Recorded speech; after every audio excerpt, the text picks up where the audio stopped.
Welcome to top news. Indiramma రాజ్యం అధికారంలోకి వస్తే 6 నెలలు కూడా ఉండనియరా? 40% ఓట్లతో గెలిచిన ప్రభుత్వాన్ని పడగొడతారా? పాలమూరు బిడ్డ రాష్ట్రాన్ని పాలించకూడదా అని తెలంగాణ ముఖ్యమంత్రి రేవంత్ రెడ్డి ప్రశ్నించారు. మహబూబ్ నగర్ లో పాలమూరు ప్రజా దీవెన సభలో ఆయన పాల్గొన్నారు. ఈ సందర్భంగా మాట్లాడుతూ తమ ప్రభుత్వాన్ని కూలదోసే దమ్ము ఎవరికీ లేదన్నారు. 10 ఏళ్లు పాలించిన వారు 2 నెలలకో ప్రభుత్వాన్ని కూలగొడతామని అంటున్నారని మండిపడ్డారు. ఎవరైనా తోక జాడిస్తే కత్తిరించే కత్తెర తన చేతిలోనే ఉందన్నారు. పార్టీ ఫిరాయింపులు, పార్టీలను చీల్చడమే బీఆర్ఎస్ విధానమా అని మండిపడ్డారు. చెప్పినావు కదా, తుమ్మిళ్ళ దగ్గర కూర్చొని ప్రాజెక్టు పూర్తి చేస్తా, అలంపూర్ గద్వాలకు నీళ్లు ఇస్తా అని చెప్పినావు కదా.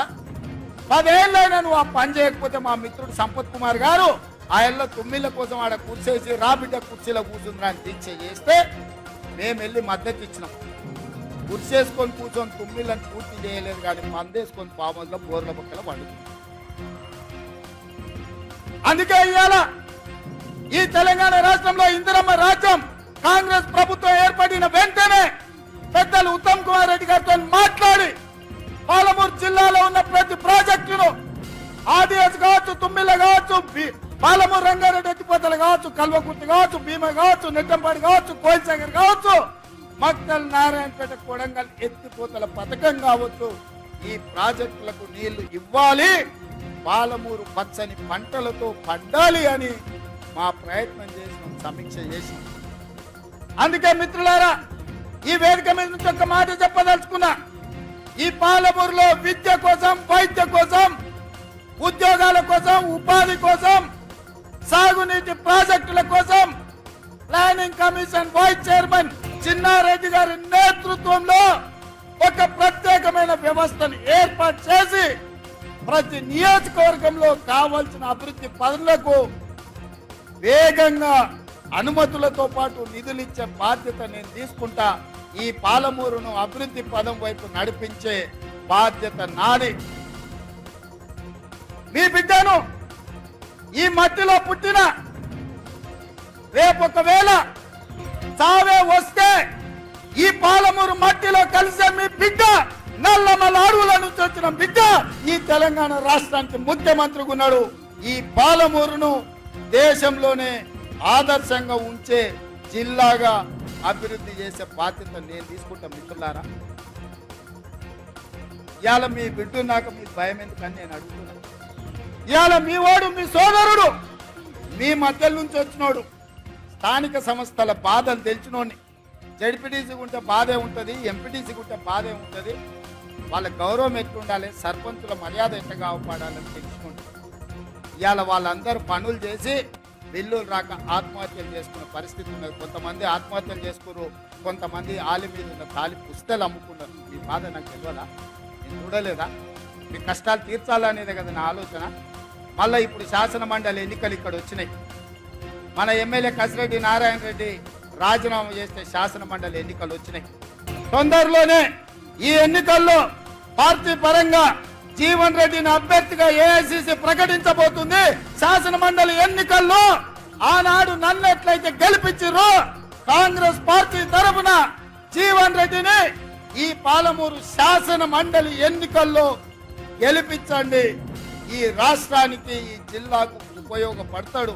ఎంపీటీసీల, జడ్పీటీసీల మర్యాద కాపాడతాడు. మీ పెండింగ్ బిల్లులను విడుదల చేపించే బాధ్యత జీవన్ తీసుకుంటాడు, సహకరించే బాధ్యత నేను తీసుకుంటాను.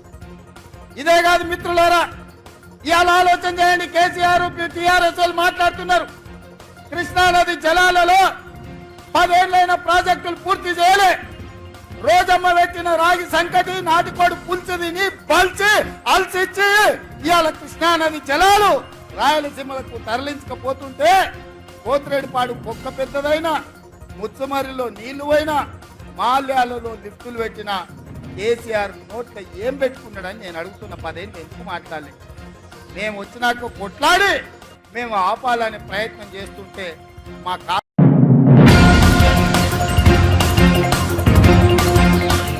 టీడీపీ అధినేత నారా చంద్రబాబు నాయుడు వచ్చే అసెంబ్లీ ఎన్నికలపై కసరత్తు ముమ్మరం చేశారు. దీనిలో భాగంగా తాజాగా బాబు ఢిల్లీ పర్యటన ఖరారైంది. చంద్రబాబు గురువారం ఢిల్లీ వెళ్లనున్నారు. బీజేపీతో సార్వత్రిక ఎన్నికలలో పొత్తు విషయమై ఢిల్లీలో కీలక చర్చలు జరపనున్నారు. ఇక బుధవారం ఉదయం జనసేన పార్టీ అధ్యక్షుడు పవన్ కళ్యాణ్ తో చంద్రబాబు భేటీ అయిన విషయం తెలిసిందే. సుమారు గంటన్నర పాటు ఈ సమావేశం జరిగింది. ఇందులో ఢిల్లీ అంశాలతో పాటు రెండో ఉమ్మడి జాబితాలోని అభ్యర్థుల విషయమై కూడా ఇరువురు అధినేతలు కీలక మంతనాలు జరిపారు. మరోవైపు బుధవారం ఉదయమే ఏపీ బీజేపీ అధ్యక్షురాలు పురంధేశ్వరి, సోము వీర్రాజు ఢిల్లీ బయలుదేరి వెళ్లిన విషయం తెలిసిందే.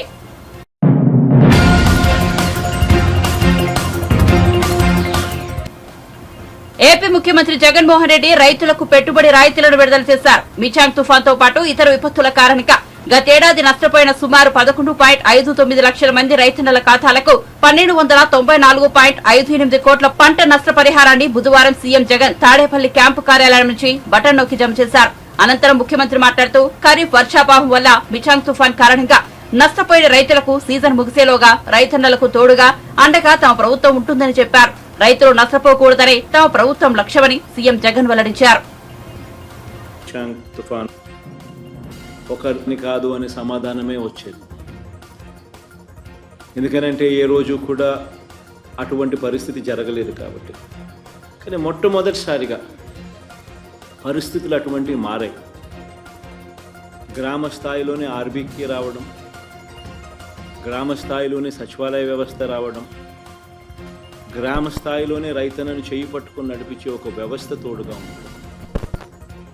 పంట సాగు చేసిన ప్రతి ఎకరా కూడా ఈ క్రాప్ లేక నమోదు కావడం, ఆ ఈ క్రాప్ నమోదు వల్ల ఆ సచివాలయం పరిధిలో ఏ పంట ఎవరేశారు, ఎన్ని ఎకరాల్లో వేశారు, ఏ పంట వేశారు అన్న పూర్తి డేటా అందుబాటులోకి రావడం, ఏ పంట నష్టం జరిగినా కూడా వరదల వల్ల కానివ్వచ్చు, మరో కారణం వల్ల కావచ్చు, ఏ పంట ఎప్పుడు నష్టం జరిగినా కూడా అత్యంత పారదర్శకంగా ఏకంగా సచివాలయం పరిధిలోనే లిస్టులన్నీ కూడా డిస్ప్లే చేసి, ఇదిగో ఈ సచివాలయం పరిధిలో ఈ పంటలు వేసిన రైతన్నలు నష్టపోయారు, ఇన్ని ఎకరాల్లో నష్టపోయారు, ఇదిగో లిస్టు అని చెప్పి ఏకంగా సచివాలయంలో పెట్టడం,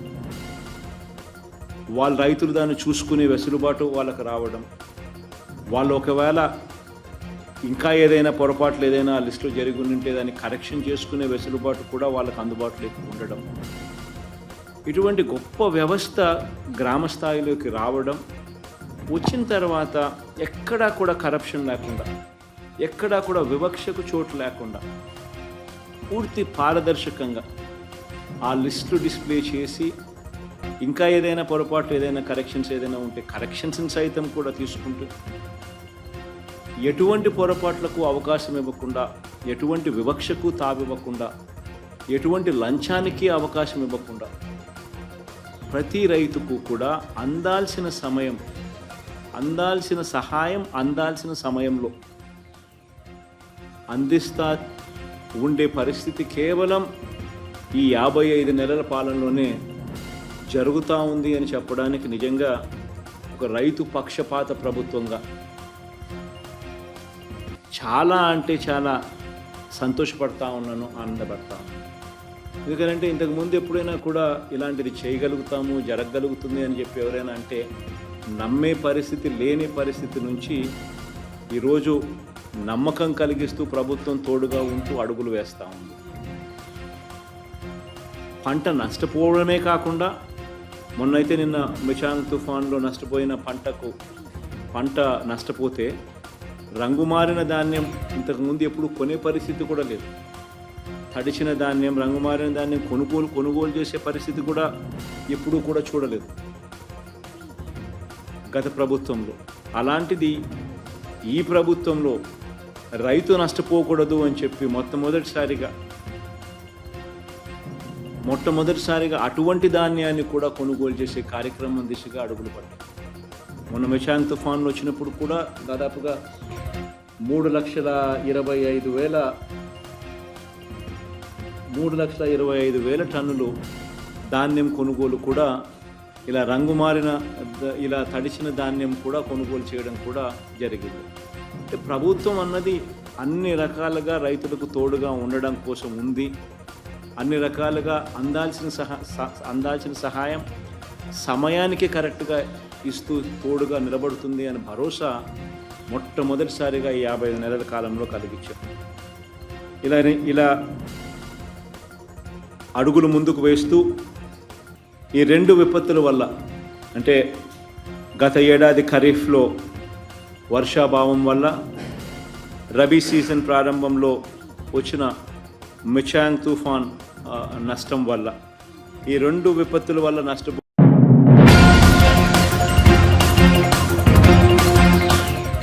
గత ప్రభుత్వ నిర్లక్ష్యంతోనే ముత్యంపేట చక్కెర పరిశ్రమ మూతపడిందని, ఎన్ని ఇబ్బందులున్నా ఫ్యాక్టరీని తెరిపిస్తామని మంత్రి శ్రీధర్ బాబు స్పష్టం చేశారు.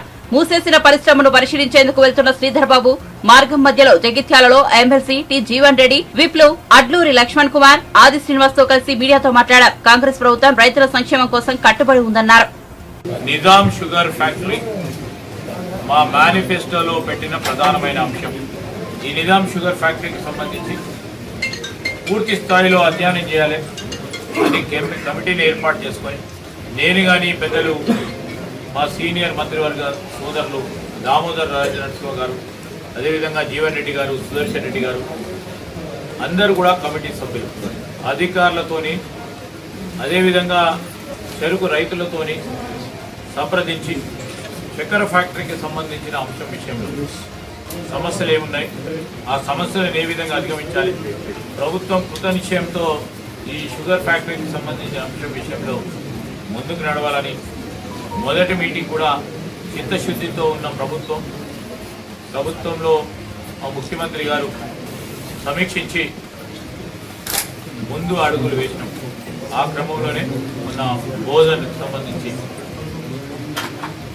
నిజాం షుగర్ ఫ్యాక్టరీకి సంబంధించిన యూనిట్ని సందర్శించి రైతులతో సంప్రదింపులు చేసి చాలా సంవత్సరాలు దాన్ని నడిపిన యాజమాన్యంతో కూడా సంప్రదింపులు చేసి అదేవిధంగా మా అధికారులతో సంప్రదింపులు చేసి ప్రధానమైన చిక్కుముళ్లను ఏ విధంగా, ఎందుకంటే గత ప్రభుత్వ హయాంలో ఎన్సీఎల్టీకి పోయి పూర్తి స్థాయిలో నష్టపోయి ఫ్యాక్టరీని, ఆ ఫ్యాక్టరీకి సంబంధించి ఏ ఒక్క క్షణం కానీ ఏ ఒక్క కోణం నుంచి దీన్ని పరిష్కారం చేయాలని ఆలోచన చేయాలని ఆ ప్రభుత్వం యాజమాన్యం, అప్పుడున్న యాజమాన్యం ప్రభుత్వానికి సమన్వయం లేకపోవడం, ప్రభుత్వం కూడా ఒక ముందుకు అడిగేసి ఈ చక్కెర ఫ్యాక్టరీకి సంబంధించి దానిపై ఆధారపడి ఉన్న అనేక మంది రైతుల గురించి ఆలోచన లేకుండా ఆ యాజమాన్యాన్ని విస్మరించి, యాజమాన్యం కూడా ఎన్ని మార్లు ప్రభుత్వం దగ్గరికి వెళ్ళినా వారికి సరైన జవాబు దొరకకపోవటం,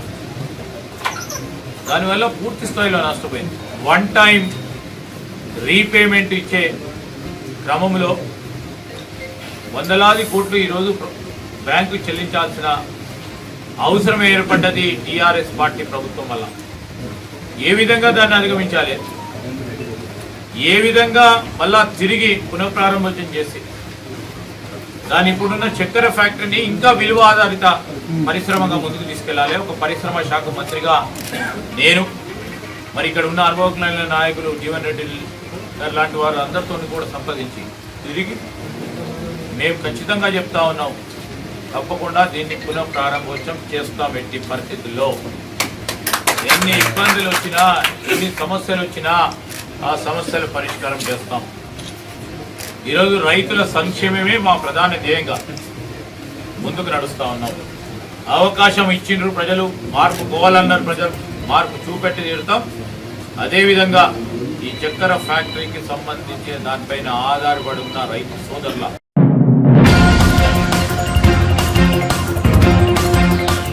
మంత్రి ఉత్తమ్ కుమార్ రెడ్డి అధికారులు సమావేశమయ్యారు. ఎన్డీఎస్ఏ కమిటీకి పూర్తిగా సహకరిస్తామని, ప్రాథమిక నివేదిక వీలైనంత త్వరగా ఇవ్వాలని కమిటీని మంత్రి ఉత్తమ్ కోరారు. నివేదిక కారణంగా మరమ్మతులతో పాటు చర్యలు ఉంటాయని స్పష్టం చేశారు. ఓకే, ఇప్పుడు ఈరోజు నేషనల్ డ్యామ్ సేఫ్టీ అథారిటీ ఒక గవర్నమెంట్ ఆఫ్ ఇండియా బాడీ, వారి ద్వారా నియమింపబడ్డ ఒక ఎక్స్పర్ట్స్ కమిటీ మా ఆహ్వానం మేరకు తెలంగాణ రావడం జరిగింది. ఈ మేడిగడ్డ, అన్నారం, సుందిల్లా బ్యారేజెస్లో జరిగిన నష్టం,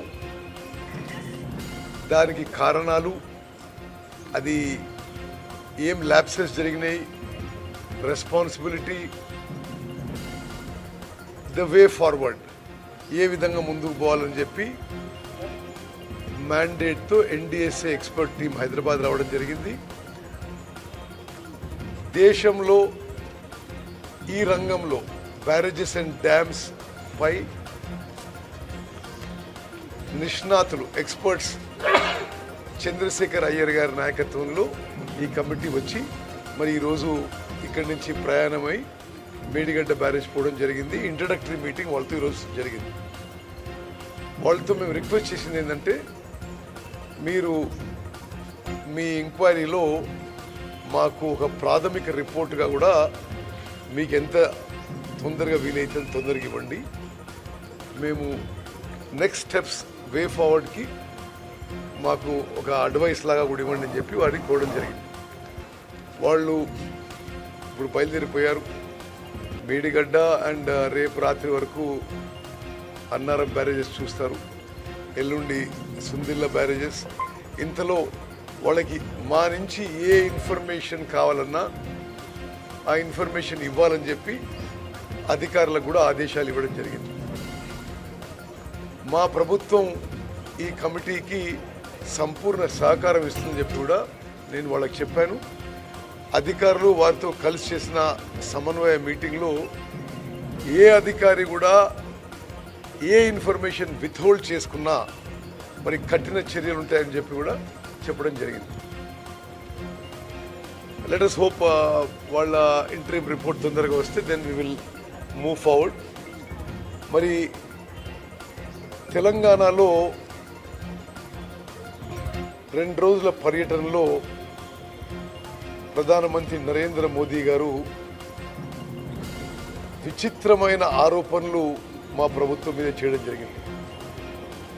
10 ఏళ్ల పాటు వాళ్ళు ఢిల్లీలో అధికారంలో ఉండి ఇక్కడ బీఆర్ఎస్ ప్రభుత్వ అధికారంలో ఉండి వాళ్ళు హలాయి బలైతో ముందుకు పోతున్న మరి 10 years అనేక మార్లు మోదీ గారు, అమిత్ షా గారు, జేపీ నడ్డా గారు తెలంగాణకు వచ్చి కాళేశ్వరం ప్రాజెక్టు ఏటీఎం ఇది దోపిడీ జరుగుతుంది,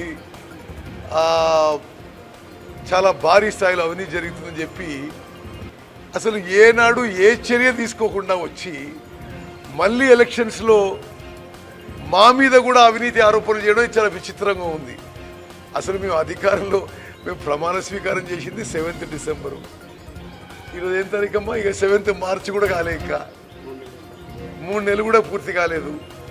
మరి మీరు బీఆర్ఎస్ కలిసి ప్రయాణం చేసి మీరు కలిసి ప్రయాణం చేసిన సమయంలో మీరే పవర్ ఫైనాన్స్ కార్పొరేషన్ నుంచి మరి సుమారు 50,000 కోట్లు, రూరల్ ఎలక్ట్రిఫికేషన్ కార్పొరేషన్ నుంచి 20,000 కోట్లు, బ్యాంకుల నుంచి 10,000 కోట్లు, అసలు ప్రాజెక్టు సరిగా అప్రైజ్ చేయకుండా మీరు వాళ్ళకి అమౌంట్ ఇచ్చి అవినీతి ఆస్కారం చేసి మీరు మా మీద ఆరోపణలు చేయడం ఇది నేను పూర్తిగా అభ్యంతరకరం, ఖండిస్తున్నాం.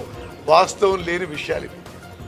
అదేవిధంగా కాళేశ్వరం ప్రాజెక్టు వాళ్ళు ఉన్నప్పుడే సిడబ్ల్యూసి 80,000 కోట్లకి మొత్తం ఖర్చుగా అప్రూవ్ అయింది.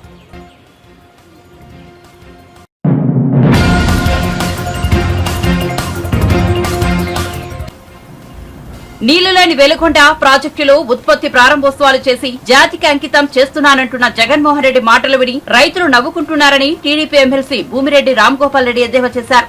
ఏడాదిలోనే వెలుగొండను పూర్తి చేస్తారన్న జగన్ 5 ఏళ్లలో ఆ ప్రాజెక్టు ద్వారా 1 ఎకరాకు సాగునీరు, 1 గ్రామానికి త్రాగునీరు ఇచ్చింది లేదన్నారు. మంగళగిరిలోని పార్టీ జాతీయ కార్యాలయంలో బుధవారం ఆయన విలేకరులతో మాట్లాడుతూ టీడీపీ ప్రభుత్వం వెలుగొండ ప్రాజెక్టు నిర్మాణానికి 1,400 కోట్లు ఖర్చు పెడితే వైసీపీ ప్రభుత్వం కేవలం 30 కోట్లు మాత్రమే ఖర్చు పెట్టిందన్నారు. రాష్ట్ర ముఖ్యమంత్రి జగన్మోహన్ రెడ్డి గారి వ్యవహార శైలి ఏ విధంగా ఉందంటే, ఎవరికో పుట్టిన బిడ్డకు ముద్దు పెట్టి ఈ బిడ్డ నావాడనే చందంగా ఉంది. ఈరోజు ప్రకాశం జిల్లాలోని వెలిగొండ ప్రాజెక్టును జాతికి అంకితం చేయడానికి ఈరోజు వెలిగొండ ప్రాజెక్టు ప్రాంతానికి ఈరోజు పోవడం జరిగింది. ఏమాత్రం కూడా పూర్తి కాకుండా, ఏమాత్రం కూడా దానిలో నీరు నిల్వ చేయలేని పరిస్థితిలో జాతికి అంకితం చేస్తున్నారంటే జగన్మోహన్ రెడ్డి వైఖరి ఏ విధంగా ఉందో ఒకసారి రాష్ట్ర ప్రజలు అర్థం చేసుకోవాల్సిన అవసరం ఎంతైనా ఉంది. దాదాపు జగన్మోహన్ రెడ్డి గారు ముఖ్యమంత్రి కాకముందు ప్రతిపక్ష నాయకునిగా ఉన్నప్పుడు తన పాదయాత్ర సమయంలో కానీ, లేకుంటే ఆ ప్రాంతంలో ఎన్నికల ప్రచారానికి పోయినప్పుడు కానీ తాను అధికారం చేపట్టిన ఒక్క ఏడాదిలోనే వెలిగొండ ప్రాజెక్టును పూర్తి చేసి ఆ ప్రాజెక్టు ఫలాలను ప్రకాశం జిల్లా పశ్చిమ ప్రాంత రైతాంగానికి అందుబాటులోకి తీసుకొని వస్తామని చెప్పి హామీ ఇవ్వడం జరిగింది. ఇప్పటికి దాదాపు 5 సంవత్సరాలు అవుతుంది ఆయన ముఖ్యమంత్రి. ఒక్క ఎకరాకైనా సరే వెలిగొండ ప్రాజెక్టు ద్వారా సాగునీరు అందించావా, లేకపోతే ఒక్క గ్రామానికైనా కూడా త్రాగునీరు అందించావా జగన్మోహన్ రెడ్డి అని చెప్పి సూటిగా ప్రశ్నిస్తా ఉన్నా. అంతేకాకుండా తెలుగుదేశం ప్రభుత్వ హయాంలో ఈ ప్రాజెక్టుకు గాను 1450 కోట్లు ఖర్చు పెడితే మీరు అధికారంలోకి వచ్చిన 5 ఏళ్లలో మీరు ఖర్చు పెట్టింది కేవలం 958 కోట్ల మాత్రమే. కానీ ఈరోజు తానే వెలిగొండ ప్రాజెక్టును పూర్తి చేశానని చెప్పి మీసాలు మెలేస్తూ జాతికి అంకితం చేసేదానికి సిగ్గు లేదా జగన్మోహన్ రెడ్డిని ప్రశ్నిస్తా ఉన్నా.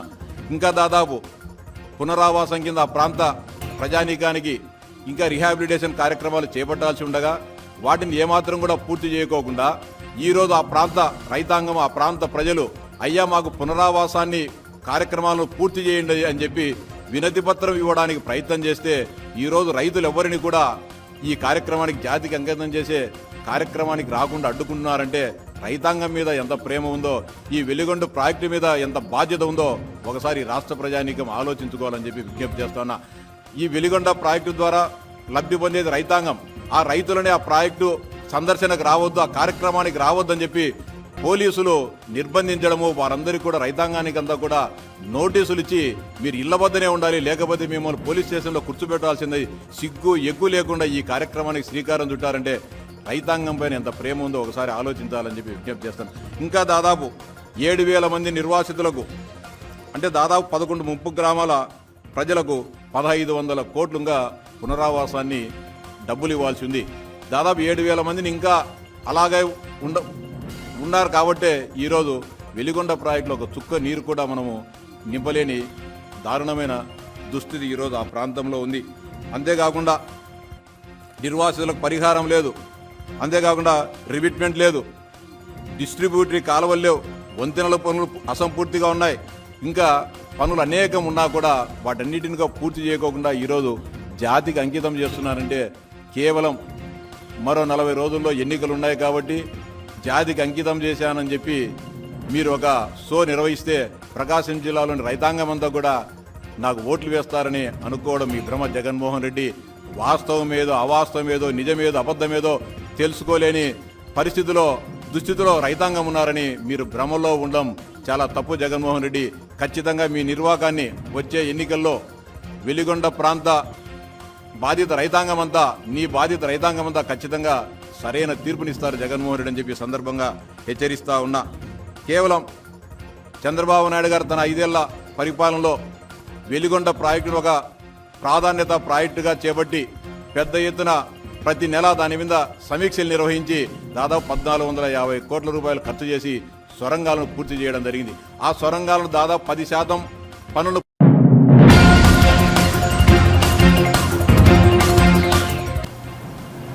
దేశంలో పేదలకు కోట్లాది ఇళ్లు కట్టించిన ప్రధాని నరేంద్ర మోదీకి సొంతిల్లే లేదని BJP MP doctor K Lakshman అన్నారు. బుధవారం బీజేపీ కార్యాలయంలో ఆయన మీడియాతో మాట్లాడుతూ దేశ ప్రజలే మోదీ కుటుంబ సభ్యులున్నారు, అసాధ్యాన్ని సుసాధ్యం చేసిన ఘనత మోదీదే అన్నారు. మాజీ సీఎం కేసీఆర్ కొడుకునో కూతురునో సీఎం చేయడానికి పనిచేస్తున్నారని ఆరోపించారు. ప్రజలను మోసం చేసి కాంగ్రెస్ అధికారంలోకి వచ్చిందన్నారు. 6 గ్యారంటీల పేరుతో తెలంగాణ ప్రజలను ముఖ్యమంత్రి రేవంత్ రెడ్డి మోసం చేస్తున్నారని విమర్శించారు. మహిళలకు నెలకు 2,500 ఎప్పుడు ఇస్తారు అని ప్రశ్నించారు. 500 రూపాయలకి సిలిండర్ ఇస్తామని చెప్పి ఇప్పుడు కొర్రీలు పెడుతున్నారన్నారు. విస్తృతంగా పర్యటిస్తూ ప్రారంభోత్సవాలు, శంకుస్థాపనలు, దేశానికి ఈ యొక్క ప్రాజెక్టును అంకితం చేస్తూ ఉంటే గతంలో ఏనాడు లేని విధంగా ఈ అభివృద్ధి దూసుకుపోతా ఉంటే జీర్ణించుకోలేక, సహించలేక విపక్ష పార్టీలు, కాంగ్రెస్ నేతృత్వంలో కొనసాగుతున్నటువంటి కూటమి మోదీజీ గారిని వ్యక్తిగతమైనటువంటి దూషణలకు పాల్పడుతూ వారి యొక్క దిగజారుడు రాజకీయాలకు పరాకాష్ఠగా మారుతూ ఉన్నది. మోదీజీ ఒక కుటుంబం లేని వ్యక్తి అని ఎగతాళి చేసే వాళ్లకు ఈరోజు దేశ ప్రజలే సమాధానం చెప్తా ఉన్నారు. ఎక్కడికి వెళ్ళినా ఇవాళ మోదీ గారిని బ్రహ్మరథం పడుతూ మోదీమయంగా దేశమంతా కూడా వ్యాప్తి చెందడము, ఈ అవినీతి బంధుప్రీతి, ఈ మైనార్టీ బుజ్జగింపు రాజకీయాల్లో మునిగిపోయినటువంటి కాంగ్రెస్ తో సహా విపక్ష నేతలందరూ కూడా తీవ్ర ఆందోళనకు గురవుతున్నారు. వాళ్ళ కుటుంబ రాజకీయాలు, వారసత్వ రాజకీయాలు, అవినీతిని ఎండగడుతున్నందుకే మోదీకి కుటుంబం లేదంటూ విమర్శలు చేస్తా ఉన్నారు. 140 కోట్ల భారతీయులందరూ కూడా మోదీ కుటుంబంగానే భావిస్తూ, నరేంద్ర మోడీ గారు సైతం కూడా ఈ దేశమే నా కుటుంబము, ఈ దేశ ప్రజలందరూ కూడా నా కుటుంబ సభ్యులని చెప్పి వారు పేద వర్గాలకు, బలహీన వర్గాలకు, బడుగు వర్గాలకు, మహిళలకు, రైతులకు, యువతకు అన్ని రంగాల్లో కూడా పెద్దపీట వేస్తూ ప్రతి పేద వ్యక్తి నా కుటుంబంగా భావించి ఎవరూ లేని వారికి మోదీయే అండగా నిలబడుతూ ఈరోజు మేరా భారత్ మేరా పరివార్ అనేటువంటి భావనతో మోదీ గారు జీవిస్తూ ఉంటే, ప్రతి క్షణం కూడా ప్రజలకు సేవ చేసేందుకు తన జీవితం అంతా కూడా అర్పితం చేసి దేశవ్యాప్తంగా 4 కోట్ల మంది పేదలకు ఇల్లు కట్టిస్తే సొంత ఇల్లు లేనటువంటి ప్రధానమంత్రి మోదీ గారు నా కోసం అంటూ వ్యక్తిగతంగా ఏది కూడా ఆశించకుండా దేశ ప్రజల కలలే నా ఆశయాలు, వాటిని నెరవేర్చడం కోసం నిరంతరం కష్టపడతాను, కృషి చేస్తానని రోజుకు 18 గంటలు పైగా పనిచేస్తూ ఉంటే ప్రజలు ముగ్ధులైపోయి వారి